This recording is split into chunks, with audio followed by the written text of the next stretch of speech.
नमस्कार विद्यार्थी मित्रांनो, स्वागत आहे तुमचं भगीरथ आयएस अकॅडमीच्या ऑनलाईन प्लॅटफॉर्मवर। आज जो पेपर झालाय त्याच्या अंदाजित उत्तर तालिकेसाठी तुम्ही एक्साइटेड असता। करंट अफेअर परत एक वर्ष आड आता काय होतं, एक ट्रेंड फॉलो करताना दिसतोय की यावेळी करंट अफेअर तुमच्या वाचनाच्या बाहेर होतं बाळांनो। सो त्यामुळे करंट मध्ये जर ॲव्हरेज मार्क्स जरी आले 5-7 तरी हे तुमचे ॲव्हरेज मार्क्स मानायचे, कारण की असे प्रश्न आले कधी जे कोण्या मॅगझिन मध्ये नसतात आणि कोणी शिकवत पण नाही। आणि मी आता करंट शिकवतोय त्यामुळे मी तुम्हाला सांगतोय जितके डिटेल कधी विचार करू शकत नाही असं आयोगाने विचारलंय। सो त्यामुळे त्याबद्दल निराश होऊ नका। जर तुक्केबाजीमध्ये तुमचा 6-7 स्कोर जरी आला असेल ना तरी इनफ आहे, ठीक आहे। चला बघा आता काय करूया, आपण एक बुक विचारलंय, बुक आहे, सरळ सरळ उत्तर बघू। यात काही कन्सेप्ट वगैरे नाही आहे, काही न्यूज करंट मध्ये काय आहे त्याचं उत्तर मला तुम्हाला देता येणार नाही, ठीक आहे। बघा, the Indian Navy @75 reminiscing the voyage या पुस्तकाचे लेखक कोण आहे? आयोगाने कन्फ्यूज करण्यासाठी तुम्हाला कमांडर असं दिलं आहे, रणजित राय, सुब्रमण्यम आणि दोंदे।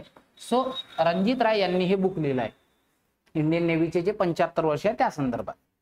त्यानंतर हा प्रश्न तुमच्या वाचण्यात आहे, तुम्हाला माहिती आहे ते एक सॉन्ग ऐकलं असेल तुम्ही, जब वी मेट आओगे जब तुम, ठीक आहे।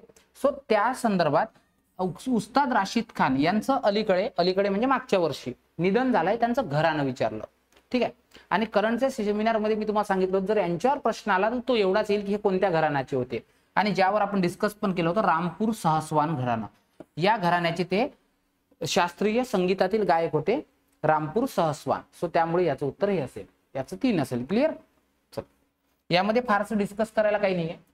त्यानंतर ही स्कीम फार जुनी स्कीम आहे बरं, म्हणजे 2020 मध्ये लॉन्च केलेली स्कीम आहे आणि 2.0 22 मध्ये केली। आयोगाने 22 वर प्रश्न विचारलाय, खालीलपैकी कोणत्या राज्याने दारिद्र्य निर्मूलनासाठी अरुणोदय 2.0 ही स्कीम चालू केली? ऍक्च्युअल मध्ये ही स्कीम अशी आहे की आसाम सरकारने चालू केलेली स्कीम आहे, ज्यामध्ये सरकार महिलांना डीबीटी द्वारे 830 ते 1000 रुपये इतके अनुदान देत आहे। आणि हे अनुदान कशा संदर्भात दिले जाते तर की त्यांचा चरितार्थ जो आहे तो चरितार्थ चालवण्याच्या संदर्भात, ठीक आहे, ही सरकारने स्कीम चालू केली। आता यामुळे अलीकडे फंडिंग पण वाढवलं आहे। सो त्यामुळे ही अशी एक योजना आहे जी आसाम सरकारद्वारे रन केल्या जाते, क्लिअर। त्यानंतर असे प्रश्न हे कधीच आपल्याला अभिप्रेत नसतात। आपल्याला माहिती आहे आपण हवाई कसरती करतो, ठीक आहे, ते कोणत्या देशादरम्यान आहे। नंतर आयोगाने ट्रेंड चेंज केला, आयोगाने ट्रेंड चेंज करून काय विचारलंय, कुठे झाले। आता आपण कुठे होतात हे बघितलंय, आयोगाने काहीतरी वेगळंच विचारलंय की सूर्यकिरण हा जो हवाई सराव होतो तर त्या गटाचे बोध वाक्य काय आहे, ठीक आहे। सूर्यकिरण एरोबॅटिक टीम याचं ब्रीद वाक्य विचारलंय। हा प्रश्न कोणाला न येण्यासारखा आहे, कारण इतकं डीप कुठेच दिलेलं नसतं। सो सदैव सर्वोत्तम किंवा इंग्लिश मध्ये जर म्हटलं ऑलवेज बेस्ट। सो हे जे आहे ना, हा तुम्हाला सूर्यकिरण या हवाई सरावाचं काय दिसतंय, ब्रीद वाक्य दिसतंय, मोठो दिसतोय। सो उत्तर क्रमांक 1 असेल, क्लिअर। त्यानंतर तुम्हाला माहिती आहे 2023 चा साहित्याचा नोबेल ज्यांना मिळाला, साहित्याचा नोबेल, आणि हे नॉर्वेजियन लेखक आहेत, नॉर्वेचे, ज्यांचं नाव आहे जॉन फॉसे। आणि या जॉन फॉसेच्या तुम्हाला काय विचारलंय, त्या ठिकाणी साहित्य कृती विचारलंय। तर ऑब्वियस आहे तुम्हाला कसा, हे बघा, इथं बरोबर दिलाय, इथं दिलाय। सो त्यामुळे बरोबर घ्यावा लागेल, बोट हाऊस।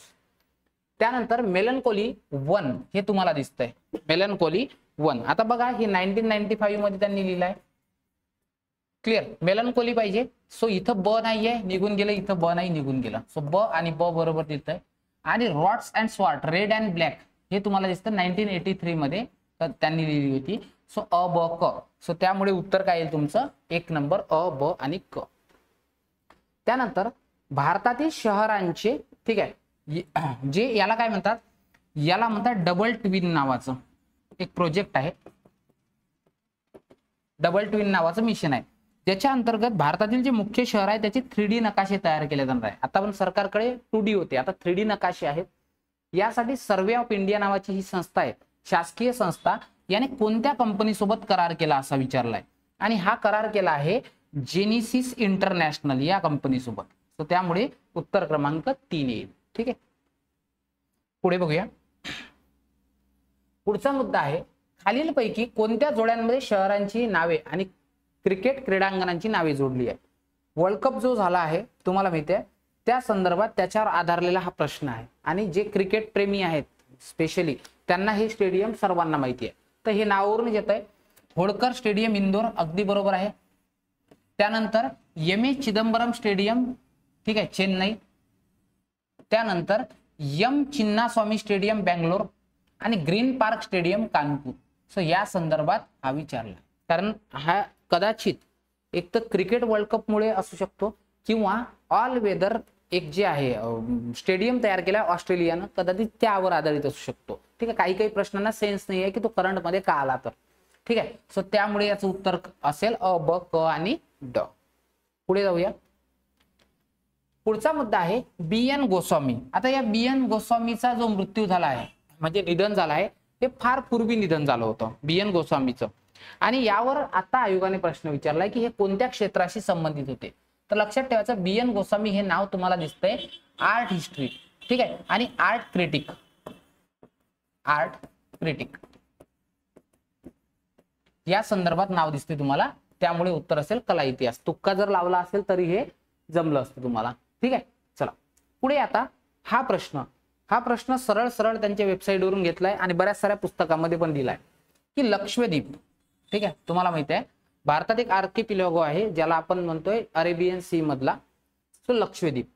आता लक्षद्वीप आणि मालदीव्स तुम्हाला माहिती आहे, मोदीजींनी एक चेअर टाकून लक्षद्वीपचा तिथं फोटोशूट केला होता मालदीवच्या विवादाच्या संदर्भात. मग त्यांनी लक्षद्वीपवर पण प्रश्न विचारला आणि मालदीव्स पण विचारला, पण थोडेसे डिटेलमध्ये गेले. ठीक आहे, तर बघा कोणतं विधान अयोग्य आहे असं विचारलं, अयोग्य विधान विचारले. बघा लक्ष द्या, लक्षद्वीप म्हणजे मल्याळम आणि संस्कृत भाषांमधील लाखद्वीप. ठीक आहे, अगदी बरोबर आहे. तो लाखद्वीप याचा अर्थ होतोय मल्याळम आणि संस्कृत भाषेमध्ये. सो हे विधान अबरोबर आहे, पण आपल्याला चुकीचं विधान विचारलं त्यामुळे हे आपलं उत्तर नाही. दुसरं, आकारमानानुसार हा भारताचा दुसऱ्या क्रमांकाचा सर्वात छोटा केंद्रशासित प्रदेश आहे. आता मी 2-3 दिवसापूर्वी जे लेक्चर्स घेतले भारतीय, तिथे सांगितलं एक कोड सांगितला तुम्हाला LCD, की जे सर्वात लहान आणि सर्वात जास्त असणाऱ्याचा कोड सांगितला लाज आली. ठीक आहे, असा कोड सांगितलं. क्लिअर, की सर्वात जास्त क्षेत्रफळ असणारे आहे लडाख असेल, जम्मू काश्मीर असेल, अंदमान निकोबार असेल, ठीक आहे, दिल्ली असेल. आणि LCD हे तुम्हाला दिसतंय. लक्षद्वीप सर्वात लहान दिसतोय कारण की लक्षद्वीपचं क्षेत्रफळ तुम्हाला 32 किलोमीटर स्क्वेअर किलोमीटर इतकं दिसतंय. चंदीगड दिसतंय आणि दमन दीव दादरा नगर हवेली. त्यामुळे हा सर्वात छोट्या आणि दुसऱ्या क्रमांकाचा विचारला नाही, दुसरा नाही तो फर्स्ट आहे. सो त्यामुळे हे चुकीचं आहे आणि चुकीचं आपलं उत्तर बरोबर आहे कारण की आपल्याला चुकीचेच विचारले. या केंद्रशासित प्रदेशाचे मुख्य शहर कवरत्ती आहे. आता बघा लक्ष द्या, काय प्रश्न विचारलाय, या केंद्रशासित प्रदेशाचे मुख्य शहर कवरत्ती आहे. आता यासाठी ना आपल्याकडे इंग्लिश क्वेश्चन आहे का बघू. ठीक आहे, एक मिनिट मला हा क्वेश्चन बघू द्या, काय म्हटलं त्यांनी.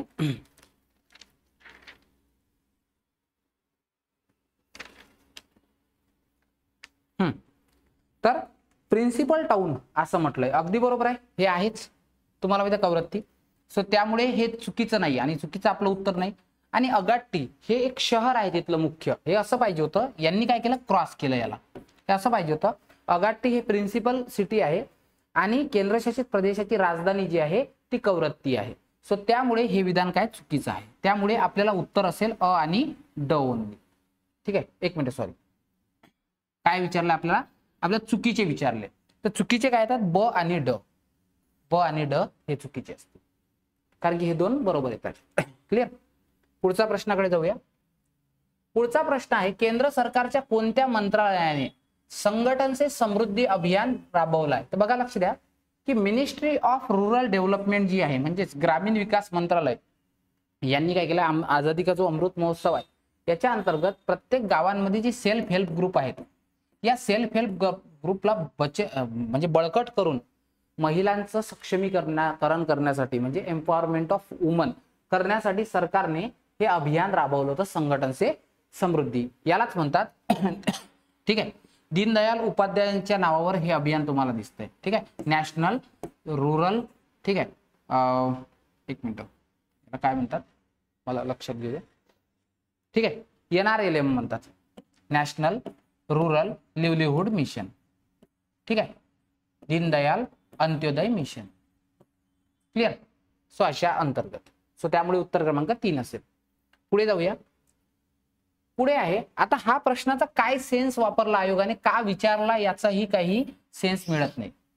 तर बघा क्वेश्चन असा आहे की खालीलपैकी क्वांटम डॉट किंवा क्वांटम कण ही शब्दाची निर्मिती कोण केली.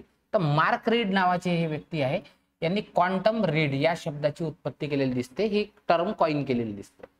ठीक आहे. त्यानंतर आफ्रिकन युनियन हा 2002 ला ऑफिशियली इस्टॅब्लिश झालेला ग्रुप आहे आणि हा 55 देशांचा समूह आहे. हा समूह अलीकडे G20चा 21वा मेंबर झाला. तुम्हाला माहिती आहे G20 जी संघटना आहे ज्याचं 18वं अधिवेशन भारतामध्ये झालं, सेशन झालं होतं. तर G20 हा जो ग्रुप आहे, या ग्रुपमध्ये तुम्हाला एक युरोपियन युनियन दिसतंय, 19 देश दिसतात. ठीक आहे. युरोपियन युनियन मध्ये सध्या 27 देश दिसत आहे ब्रेक्झिट झाल्यामुळे, आणि त्यानंतर तुम्हाला अलीकडे त्यामध्ये आफ्रिकन युनियन ऍड झालेला दिसतोय, 55 देशांचा समूह. ठीक आहे, तुम्हाला माहिती असेल. आणि आता साऊथ आफ्रिकेला समिट पण होणार आहे G20ची, याच्या म्हणजे आता पहिल्यांदा सदस्य झाल्यापासून. तर याचं ना अँथम विचारलंय. तर अँथम आहे let us all unite and celebrate together. ठीक आहे. सो हे काय असं याचं अँथम आहे युनियनचं. सो ज्यांनी तुक्का मारला असेल कदाचित बरोबर आला असेल. ओके. आता मॉलदीवजवर क्वेश्चन आला आहे. ठीक आहे. तर बघा मॉलदीव्ज पैकी कोणतं विधान योग्य आहे. तर बघा मॉलदीव्ज मधील लोकसंख्या बहुतांशी मालदीव्ज वंश गटाची आहे. अगदी बरोबर. मॉलदीव्ज मध्ये जो तुम्हाला वंश दिसतोय हा मालदीव्ज वंश दिसतो, त्यामुळे विधान क्रमांक अ बरोबर दिसतोय. ठीक आहे. दुसरं, इस्लाम हा त्याचा हा राज्याचा अधिकृत धर्म आहे. तुम्हाला मालदीव्ज हा इस्लामचा काय दिसतोय अधिकृत धर्म दिसतोय. ठीक आहे. त्याच्यानंतर पुढचा प्रश्न आहे. ठीक आहे. हा पुढचा आहे अधिकृत भाषा अरेबिक आहे. चुकलं. एक धी हे ही त्यांची काय दिसते अधिकृत भाषा दिसते. आणि राष्ट्रपती हे राज्य आणि शासन प्रमुख असतात. अगदी बरोबर. म्हणजेच याला असं म्हणू शकतो हेड ऑफ स्टेट आणि गव्हर्नमेंट जे आहेत ते राष्ट्रपती तुम्हाला दिसतात. तो त्यामुळे क विधान चुकीचं आहे. क वरून आपण एलिमिनेट करू शकतोय. ठीक आहे. क आणि क. ठीक आहे. क वरून आपण इथे एलिमिनेट करतोय. मग राहिले अ ब आणि इथे ड. सो त्याच्यामुळे तुम्ही उत्तर द्यायला पाहिजे होतं अ ब आणि ड. क्लिअर. चला पुढे जाऊया. ओके. सो हे काय तुमचे करंटचे क्वेश्चन.